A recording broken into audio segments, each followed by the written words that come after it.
No começo, a escuridão. Depois, uma explosão deu origem a sistemas em constante expansão de tempo, espaço e matéria. A cada dia, novas descobertas desvendam os enigmáticos e admiráveis segredos de um lugar que chamamos o Universo.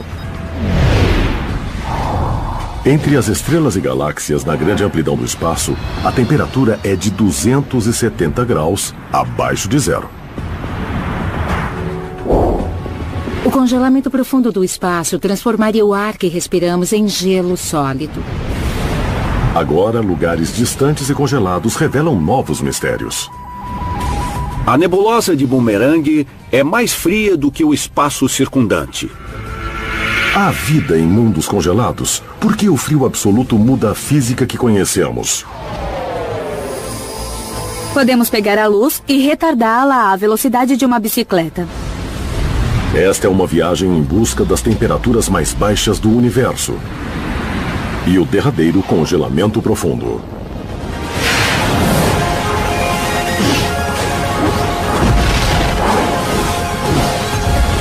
O Universo. Congelamento profundo. Para entender os lugares mais frios do universo, é importante lembrar que, no início, tudo era muito quente.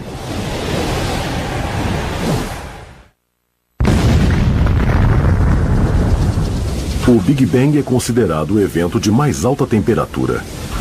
Uma agitação de plasma e energia. Quando o universo estava quente demais, ele não tinha uma forma. Era apenas radiação e partículas se agitando e se transformando entre elas. O Big Bang foi um evento extremamente quente, cerca de 100 milhões de trilhões de kelvins. Os cientistas medem a temperatura através da escala Kelvin, que começa no zero absoluto, a temperatura mais fria que conhecemos, a completa falta de movimento atômico. Na Terra, a temperatura média é de 288 kelvins, ou 15 graus Celsius. Duas formas diferentes de registrar a mesma temperatura. Quando o universo se formou, era tão quente que nem os átomos podiam existir. O universo inteiro era pura energia. Em questão de segundos, o universo esfriou a temperatura de 1 bilhão de graus. Durante muito tempo, era tão quente que tudo foi dividido em partículas subatômicas, não nos átomos que imaginamos quando pensamos em matéria. O universo teve que resfriar a uma temperatura baixa o suficiente para que, primeiro, os núcleos atômicos pudessem se formar e depois os átomos neutros. Então, se o universo não resfriasse a uma temperatura baixa o suficiente, nós não existiríamos. O universo continuou resfriando até 56 mil anos após o Big Bang, chegando a 9.000 kelvins. E o universo continuou resfriando até 380 mil anos após o Big Bang.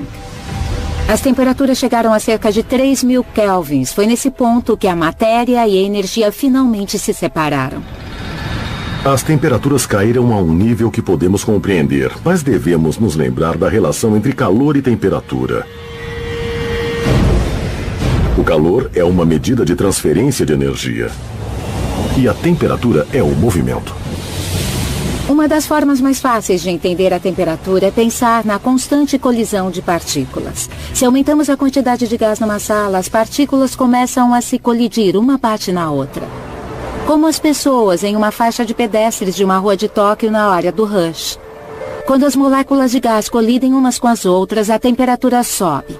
Quando os pedestres se esbarram, suas velocidades são transferidas e as pessoas são impulsionadas para a frente, aumentando a temperatura.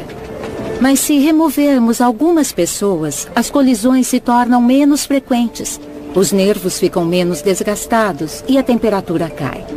Da mesma maneira, quando removemos o gás de uma sala, as colisões tornam-se menos frequentes e a temperatura vai diminuindo.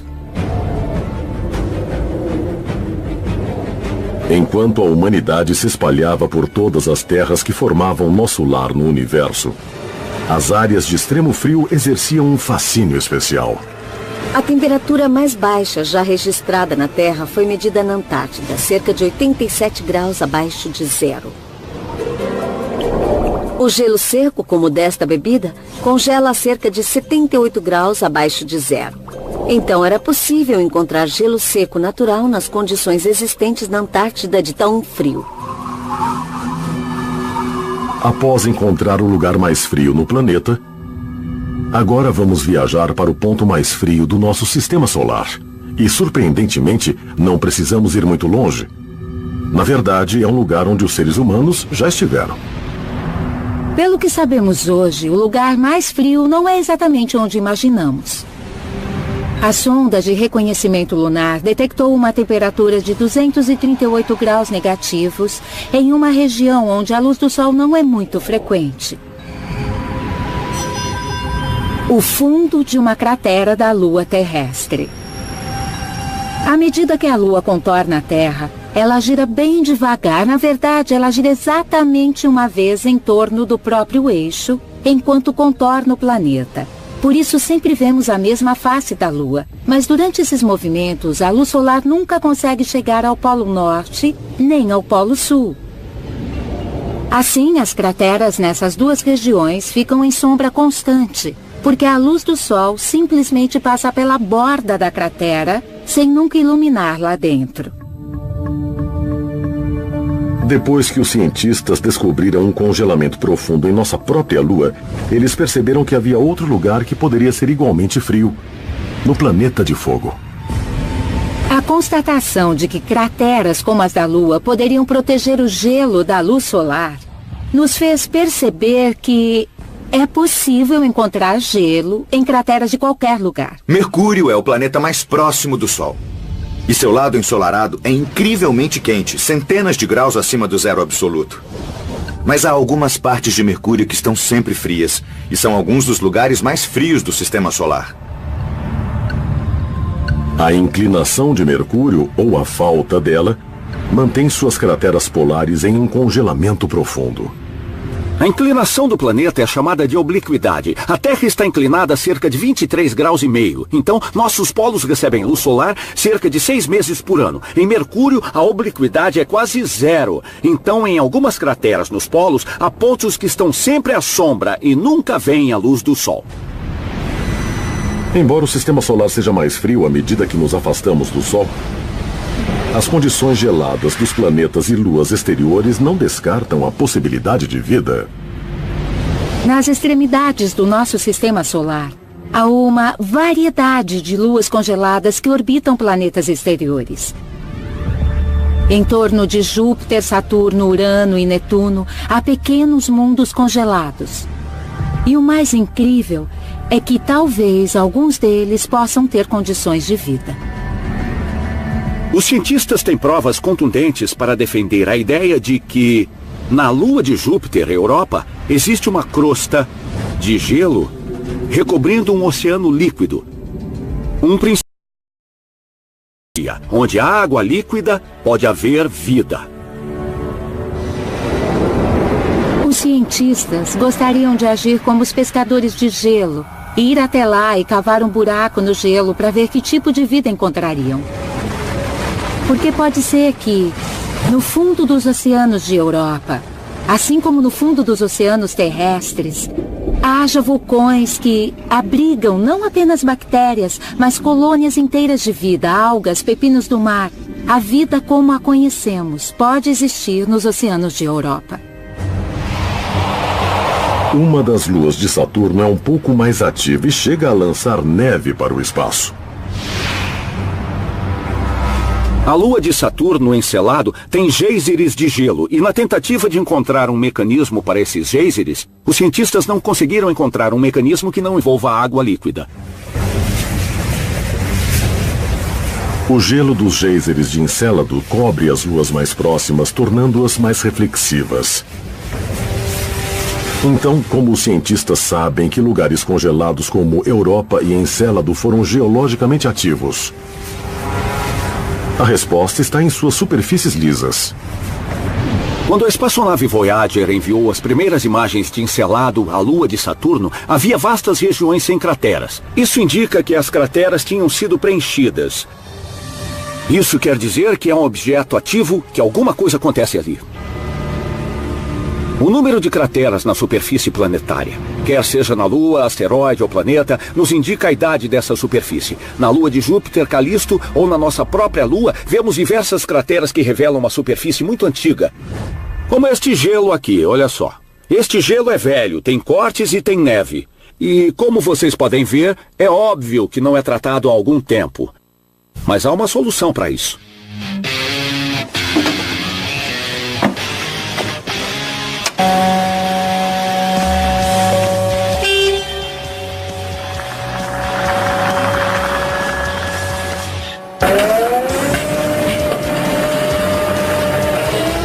Enquanto os cientistas planetários falam em ressurgimento, não é exatamente o que temos em mente.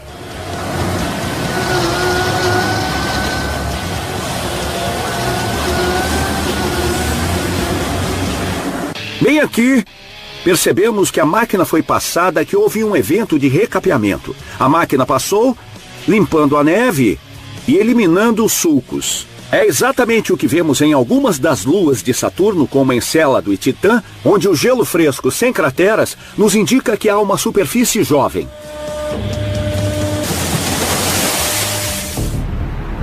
Os lugares mais frios do Sistema Solar são de grande interesse para os cientistas.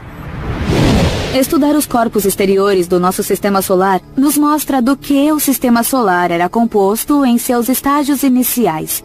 Então, esses corpos gelados representam o material primitivo que descreve o início do nosso Sistema Solar e os blocos de construção a partir dos quais nosso Sistema Solar se formou. 3, 2, 1... Temos ignição e decolagem da sonda espacial New Horizons da NASA em uma viagem de uma década até Plutão e mais além. Agora, um novo projeto está em andamento para obter mais detalhes sobre os vestígios congelados da época de formação do nosso Sistema Solar. A missão New Horizons é a última missão da NASA para explorar as extremidades do Sistema Solar. É atualmente o objeto em movimento mais rápido no Sistema Solar e em 2015 chegará a Plutão. Mas depois de Plutão, para onde ir? É uma oportunidade única de obter detalhes de objetos congelados que remontam a bilhões de anos. O único problema é que os cientistas ainda não definiram o segundo alvo do New Horizons. Sem isso, a sonda viajará a mais de 60 km por hora, direto para a escuridão gelada do espaço sideral.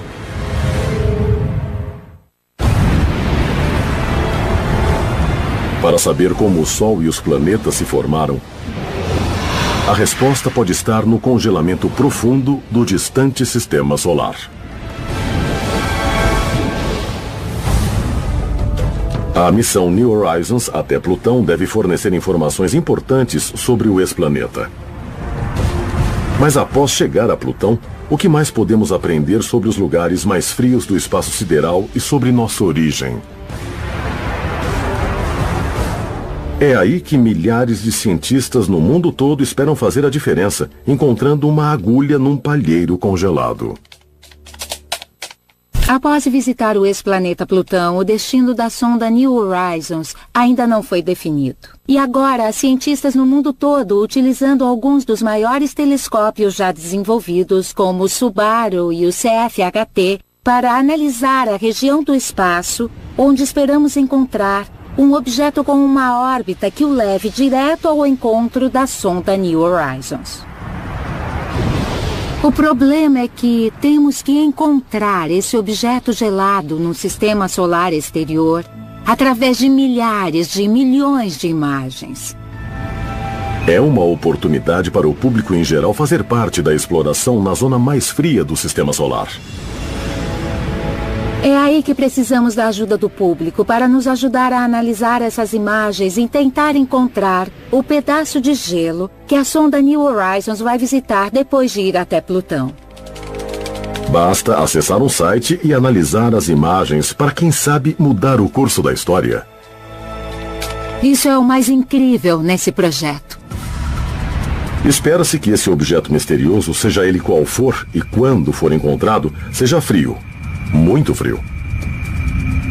Afinal, outros objetos do cinturão de Kuiper estão entre os lugares mais frios do nosso sistema solar.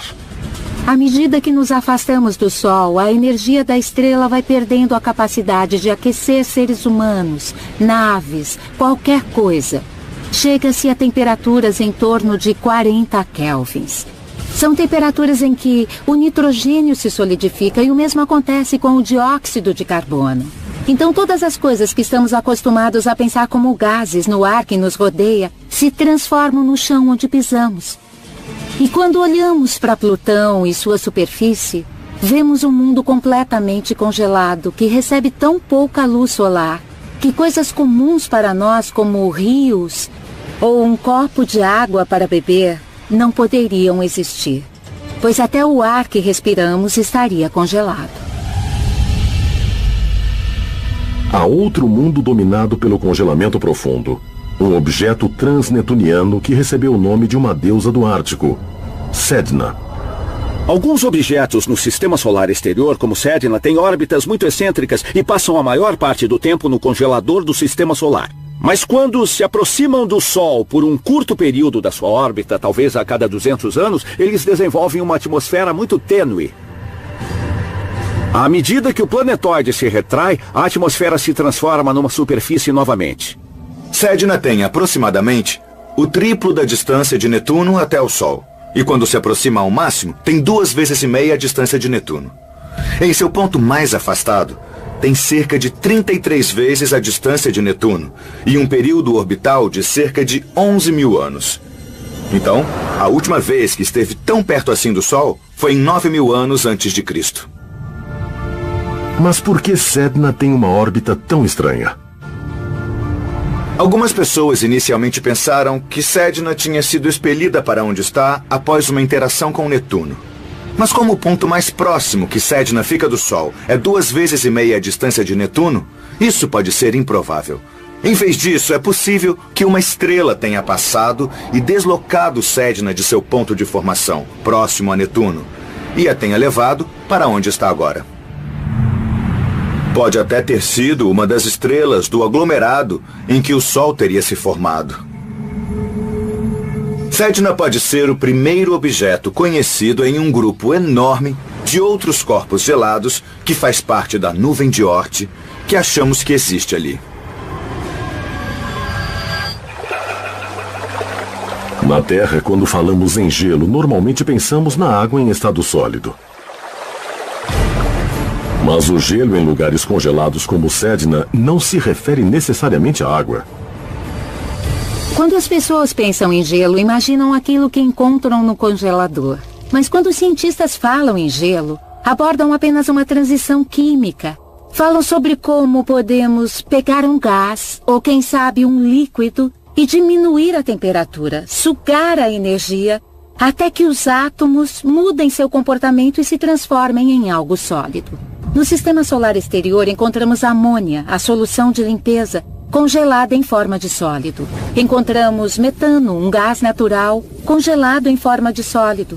Gelo seco que fazemos em laboratórios aqui na Terra. Nosso sistema solar está repleto disso. Para um cientista, o gelo é apenas algo que está em um estado diferente que, quando aquecido, se transforma em um gás ou um líquido.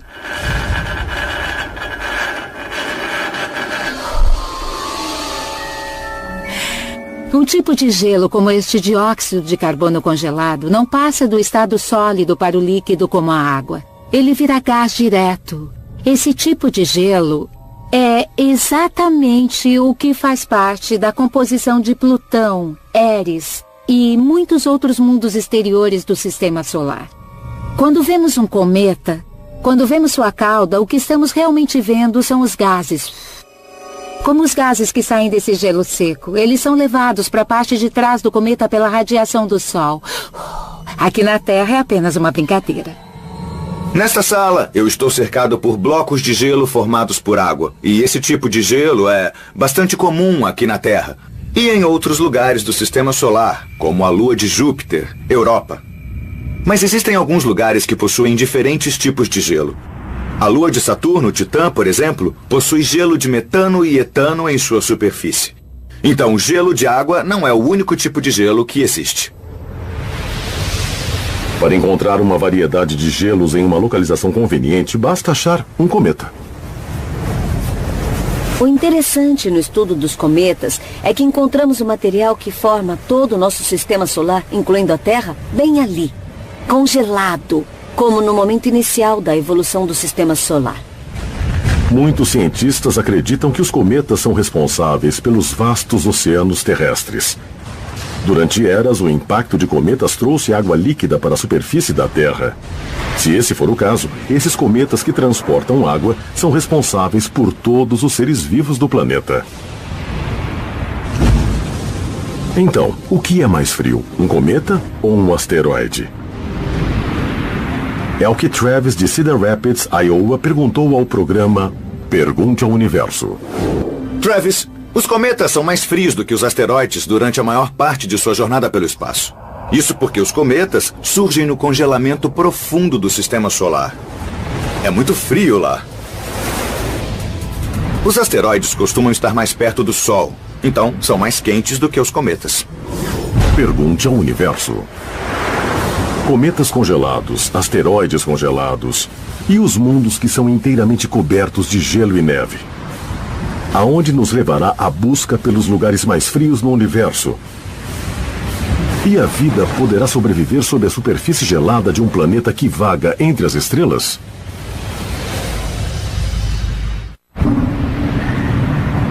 O frio desempenha um papel fundamental no universo. É um meio de preservação, um protetor contra a propagação de elementos essenciais à vida, como hidrogênio, oxigênio e carbono. Os lugares mais frios do universo podem conter respostas para questões fundamentais sobre nossa origem. Então, imagine um mundo que está sempre na era do gelo. Na ficção científica, os planetas de gelo são comuns. Hot Hura-Pentê e, é claro, o planeta de gelo chamado Zero. Mas aqui a ficção científica pode ser ofuscada pela ciência de verdade. Os cientistas procuram exoplanetas que possam ser como Hot, o mundo de gelo de um império contra-ataca, grande, rochoso e coberto de neve. Hot foi uma representação realista de como seria um planeta que estivesse coberto com água congelada porque está longe demais de uma estrela. Pode existir um planeta com apenas um grande oceano congelado, sem continentes terrestres se erguendo. Um planeta congelado não só é uma possibilidade. Isso já aconteceu várias vezes na história da Terra. Em várias ocasiões, a Terra esteve completamente congelada. Chamamos essa fase de Terra Bola de Neve. O que acontece é que a camada de gelo cresce, a Terra esfria, surge mais gelo, que reflete mais luz solar. E assim temos um congelamento totalmente descontrolado. Mas algo mudou. A Terra aqueceu e as geleiras derreteram. Na verdade, é de se esperar que a Terra ficasse congelada a maior parte do tempo. Isso só não acontece porque temos uma atmosfera espessa que retém o calor. Se nós não tivéssemos essa atmosfera, a Terra está tão longe do Sol que a água seria congelada. Em 2012, os cientistas identificaram mais de 700 planetas extrasolares. Um número que continua crescendo a cada ano. Muitos deles são gigantes gasosos, mundos que se parecem mais com Júpiter e Saturno do que com a Terra. Detectar mundos congelados menores é uma tarefa difícil, mas não impossível. Nossos métodos de detecção atuais tendem a encontrar planetas muito grandes bem perto de suas estrelas-mãe. À medida que os métodos de detecção melhoram, é provável que encontremos mais mundos congelados. Um desses mundos é o planeta conhecido como OGLE 2005, BLG 390 LB. Acredita-se que tenha cerca de 5 vezes o tamanho da Terra e, segundo pesquisadores, pode ser constituído por rochas e gelo como as da Terra.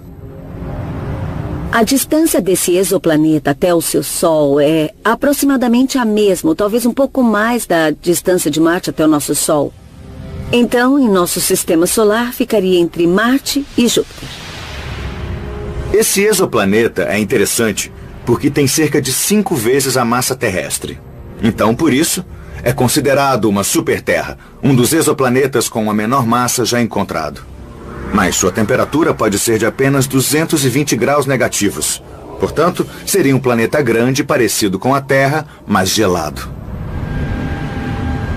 Outro tipo de exoplaneta que deve ser escuro e congelado é o planeta órfão. Esse tipo de planeta, por algum motivo, foi arremessado para fora de seu sistema solar e jogado no espaço congelado que existe entre as estrelas. Pelo que sabemos, os planetas podem orbitar as estrelas, mas não obrigatoriamente. A gravidade pode fazer com que os planetas sejam lançados para fora de seus sistemas solares. É assim que surgem os planetas órfãos, que em vez de orbitar uma estrela, ficam vagando entre elas. Sem uma estrela para fornecer calor, esses planetas provavelmente são escuros, frios e estéreis. Mas o frio não representa a morte. Muitos cientistas acreditam na possibilidade de haver vida sob os oceanos congelados de um planeta órfão, mesmo após 1 bilhão de anos vagando pelo espaço. Quando estão longe da estrela, eles podem congelar e ficar bem gelados. Mas também presumimos que alguns deles possam ter uma atmosfera espessa que manteria o calor preso, criando processos geotérmicos e decaimento radioativo dentro do planeta. Por causa disso, podemos afirmar que nem todos têm a superfície completamente congelada. À medida que analisamos melhor o cosmo, a estimativa do número de planetas órfãos continua subindo. Uma simulação recente sugere que o número de planetas órfãos é o dobro da quantidade de estrelas. Então, o que aconteceria se uma estrela passasse e tirasse a Terra do nosso sistema solar? À medida que a Terra virasse um planeta órfão, vagando pela escuridão do espaço, a vida sobreviveria? Se isso acontecesse, perderíamos não toda a nossa energia, mas grande parte dela. Os oceanos iriam congelar, a atmosfera se tornaria sólida e provavelmente morreríamos. E esse mundo talvez ficasse intacto com todas as suas cidades. Não precisamos nos preocupar com isso, mas não sabemos o que aconteceria com uma civilização que crescesse em torno de estrelas binárias. Os seres humanos talvez não sobrevivessem, mas no fundo do mar, à medida que a água congelasse, a vida teria uma chance de lutar. Uma das coisas que ajudam a manter os peixes vivos aqui na Terra é a nossa água, o H2O. Quando ela congela, congela de cima para baixo, o que manteria os peixes a salvo nadando sob uma superfície congelada. Mas num mundo que estivesse sofrendo um congelamento profundo, esse planeta alienígena poderia ter oceanos de amônia ou lagos de metano. E esses líquidos, quando congelam, congelam de baixo para cima, assim, fazendo com que os peixes fiquem saltando na superfície dos lagos congelados, o que não é nada bom para os peixes. Se a Terra se tornasse um planeta órfão, as formas de vida que vemos nas profundezas do oceano, em zonas de subducção, onde fontes termais enchem o mar com água bem quente, essas formas de vida continuariam a existir como se nada tivesse acontecido por milhões, talvez bilhões de anos. Portanto, é bem possível que nas profundezas de um planeta que começa a vagar por aí, a vida ainda exista.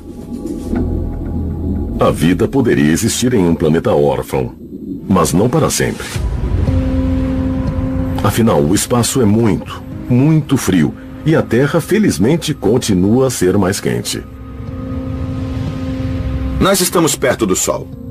Um lugar típico do universo, longe de qualquer galáxia ou estrela, tem uma temperatura média de apenas 2,7 graus Kelvin acima do zero absoluto. Essa é a temperatura do próprio espaço. É muito frio. É um congelamento profundo. E qual é o lugar mais frio que ocorre naturalmente no universo? É um lugar onde um princípio simples, que pode ser testado em casa, provocou um frio extremo. Após explorar o papel que o frio desempenha em outros planetas, é hora de conhecer lugares mais gelados ainda. Astrônomos descobriram recentemente o que pode ser a anã marrom mais fria já encontrada a apenas 40 anos-luz da Terra. É o que chamamos de anã marrom de classe Y. E de acordo com os cientistas, a temperatura em sua superfície é parecida com a de um dia quente de primavera. Em 2011, descobrimos a anã Y mais fria já encontrada. E é um objeto tão frio que sua temperatura é menor do que a nossa, seres humanos. Esse objeto tem apenas 26 graus Celsius. Em comparação, nosso Sol chega a 5.537 graus Celsius. Então, essa anã marrom é uma estrela ou não? Uma anã marrom é uma espécie de intermediário entre um planeta e uma estrela. É mais maciça do que um planeta do tamanho de Júpiter, mas ao mesmo tempo não é grande o bastante para sustentar uma fusão nuclear em seu centro. Uma estrela tem uma fusão nuclear acontecendo por um longo tempo. E uma anã marrom tem uma fusão nuclear por pouco tempo. O que as anãs marrons fazem é preencher a lacuna entre o que chamamos de planeta e o que chamamos de estrelas. Então as anãs marrons são legais não só porque são frias, mas porque várias coisas exóticas acontecem nelas. Por causa das baixas temperaturas, existem nuvens nos ambientes externos dessas quase estrelas. E essas nuvens podem ser de gelo ou, em alguns casos, até de ferro. Nós acreditamos que algumas anãs marrons podem ter chuva de ferro, em que o ferro se condensa na atmosfera e cai nas camadas mais baixas. Mas, nas anãs mais frias, nós podemos encontrar gelo, como o que vemos nas faixas de nebulosidade de Júpiter. Então, elas são quase estrelas e são quase planetas. No meio do universo, a cerca de 400 anos-luz da Terra, repentinamente, as estrelas parecem deixar de existir. A temperatura cai e surge a escuridão chamada Barnard 68. A nuvem Barnard 68 é importante pelo que não vemos. É apenas uma mancha preta. Não há luz saindo dela, nem luz passando por ela. É apenas uma mancha preta e opaca no céu. O que era considerado um buraco no céu agora é conhecido como uma nuvem molecular escura. Nuvens moleculares escuras são enormes nuvens de gás e poeira no espaço. Quando dizemos pó, falamos em pequenos pedaços de água e silicatos parecidos com o que varremos da nossa sala. A luz solar, a luz das estrelas, só consegue penetrar nas regiões ultraperiféricas da nuvem de gás. À medida que avançamos para seu interior, esse sistema opaco bloqueia todos os comprimentos visíveis de onda de luz. Só a luz infravermelha é capaz de percorrer as profundezas da nuvem. Isso impede a nuvem de aquecer e faz com que o seu interior seja um dos locais mais sombreados e frios do universo. A nuvem Barnard 68 tem uma temperatura de apenas 16 kelvins na periferia e seu interior é ainda mais frio. É uma nuvem bem fria. O mais surpreendente em objetos como a nuvem Barnard 68 é que agora são o que há de mais frio no universo. Mas basta uma onda de choque para desintegrá-los e desencadear uma formação de estrelas. E as primeiras estrelas a se formarem, as maiores, são os objetos mais quentes no universo. Então, uma dessas nuvens moleculares escuras pode se tornar a estrela mais quente na região, sendo que um instante antes era um dos objetos mais frios do universo. Prosseguimos nossa viagem. E chegamos ao lugar mais frio que conhecemos no universo, a cerca de 5.000 anos-luz da Terra. Estamos entrando na nebulosa de Boomerang. Essa nebulosa em forma de gravata borboleta é mais fria do que o resto do universo. Seu fluxo de gás a resfriou a cerca de 272 graus negativos, apenas 1 Kelvin acima do zero absoluto. A nebulosa de Boomerang é formada por gases em rápida expansão a partir de uma estrela moribunda. Esses gases expandem tão rápido que se resfriaram a uma temperatura inferior à do espaço circundante. A nebulosa conseguiu atingir essa temperatura extremamente baixa, em parte porque é feita de gás em expansão. Gás em expansão, como gás que sai dessa lata aqui. A temperatura cai à medida que o gás adquire um volume maior. Na verdade, posso pegar essa água potável comum, a temperatura ambiente, e congelá-la com um gás que sai da lata.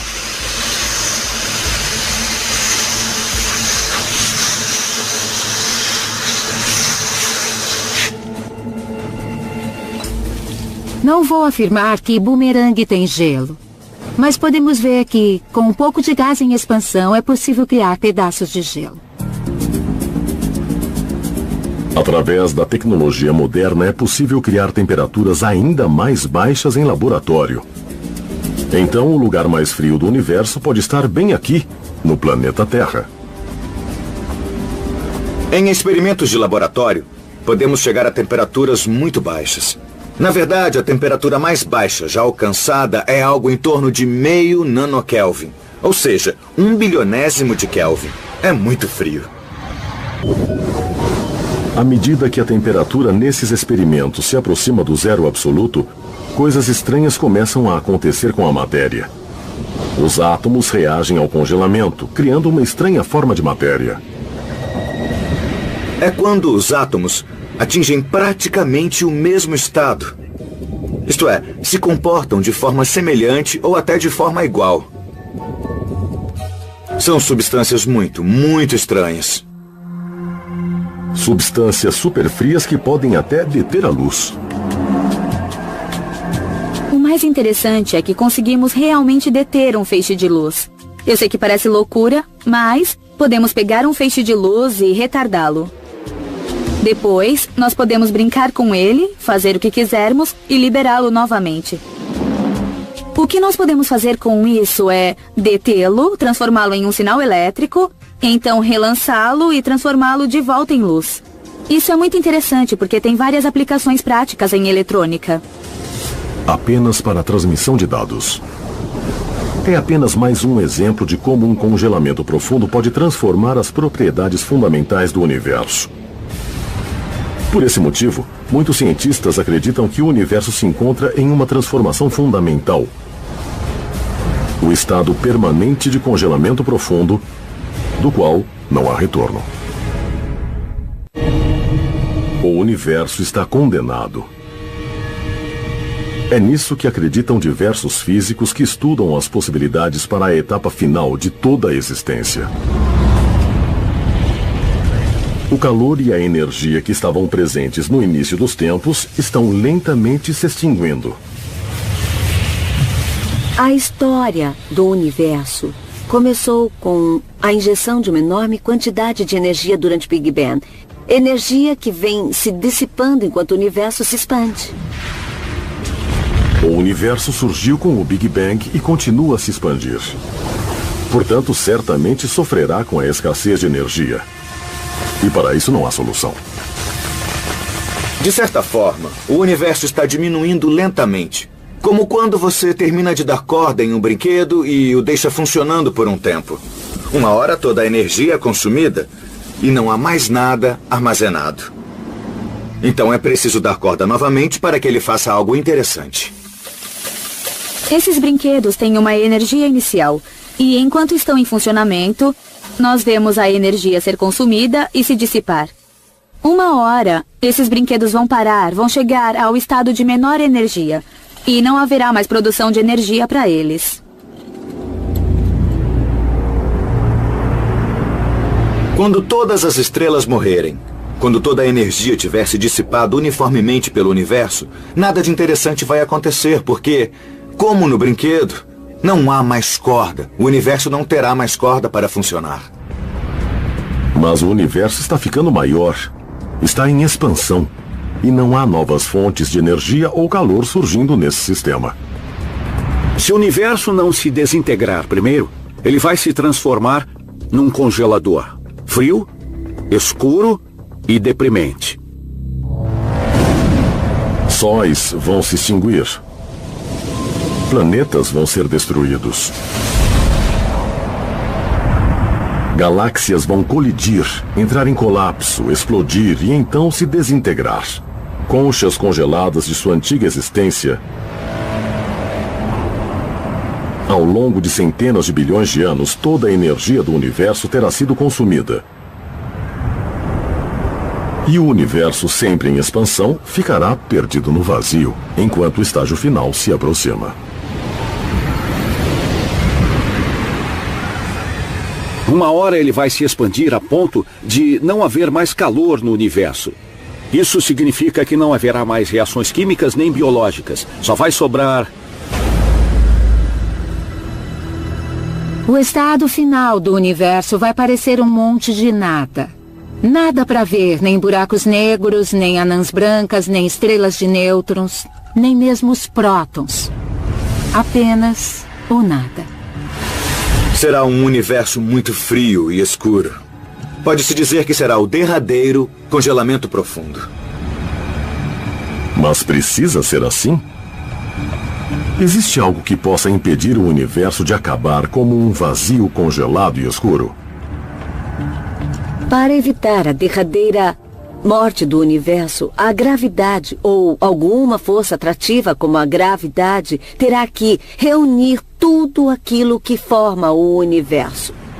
Agora, o universo está se expandindo e a força da gravidade não é suficiente para reunir tudo. Mas sabemos que não conhecemos todas as forças que estão em ação. Foi só nos últimos 20 anos que tomamos conhecimento da energia escura, que é uma força repulsiva, é algo que dispersa o universo. E nem sabíamos que isso existia mais de 20 anos atrás. É possível que um dia a energia escura que está acelerando a expansão do universo seja uma energia propícia à gravidade. Se esse for o caso, e se houver o suficiente, então o universo pode parar a expansão e se reagrupar. Nós não sabemos se isso vai acontecer, mas pode acontecer. Nesse caso, o universo vai passar por um calor mortal, em que todas as partículas batem umas nas outras, em que as estrelas e planetas são destruídos. E aí haverá uma forma diferente de universo sem vida, que será quente em vez de profundamente congelado. Mas isso ainda não está garantido. Eu aposto que o universo vai acabar em um congelamento profundo de temperatura muito baixa. Porque parece que a corrente de energia escura é do tipo que vai continuar a acelerar a expansão para sempre. Se for esse o caso, a temperatura do universo vai chegar bem perto do zero absoluto, que é o congelamento profundo final. O frio é um ingrediente fundamental do universo. O frio é essencial para que o universo continue como está. Porque sem um local frio, a energia não flui. Porque a energia flui do quente para o frio. E é o fluxo de energia que cria todas as estruturas que vemos no universo, incluindo nós mesmos. Então, não estaríamos aqui se a energia não estivesse tentando fluir de um local com calor concentrado para diversos pontos mais frios do universo. Então, a próxima vez que sentir o vento frio do inverno ou for atingido por uma bola de neve, lembre-se que se não fosse pelo frio, você não estaria aqui. E se serve de consolo, você não estaria vivo daqui a centenas de trilhões de anos, quando o universo vai entrar na etapa final do congelamento profundo.